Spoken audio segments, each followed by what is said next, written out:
ہے، سورہ تکویر ہے، سورہ انشقاق ہے۔ یہ ایسی صورتیں ہیں جس کے اندر اللہ تعالیٰ نے آخرت کی منظر کشی کی ہے، آخرت کا نقشہ بڑی تفصیل کے ساتھ اللہ تعالیٰ نے کھینچا ہے۔ تو آج کی جو کلاس ہے وہ بھی اسی سلسلے کی ایک کڑی ہے۔ سورہ انفطار کی یہ آخری آیتیں ہیں۔ وَإِنَّ عَلَيْكُمْ لَحَافِظِينَ كِرَامًا كَاتِبِينَ، یہاں سے ہماری آج کی کلاس کی شروعات ہے۔ اور اس سے پہلے کی جو آیتیں جس میں اللہ تعالیٰ نے انتہائی بھاری بھرکم عظیم الشان مخلوقات کا تذکرہ فرمایا اور یہ فرمایا کہ دراصل انسان روز جزا یعنی آخرت کے دن سے غافل ہے، اسی کو جھٹلا رہا ہے۔ کلا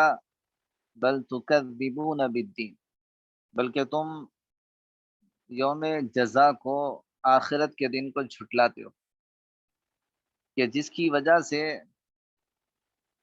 انسان اتنی غفلت کا شکار ہے، اس کو اپنے خالق کا، اپنے مالک کا بھی پتہ نہیں ہے، اور اس کو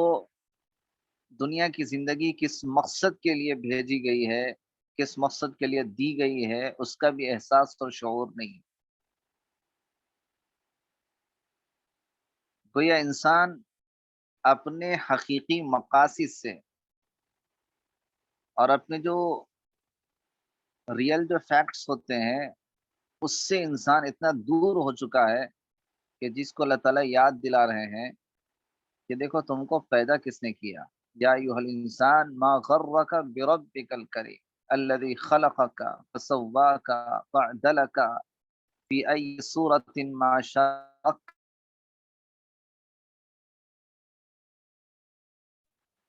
کہ جس میں اللہ تعالیٰ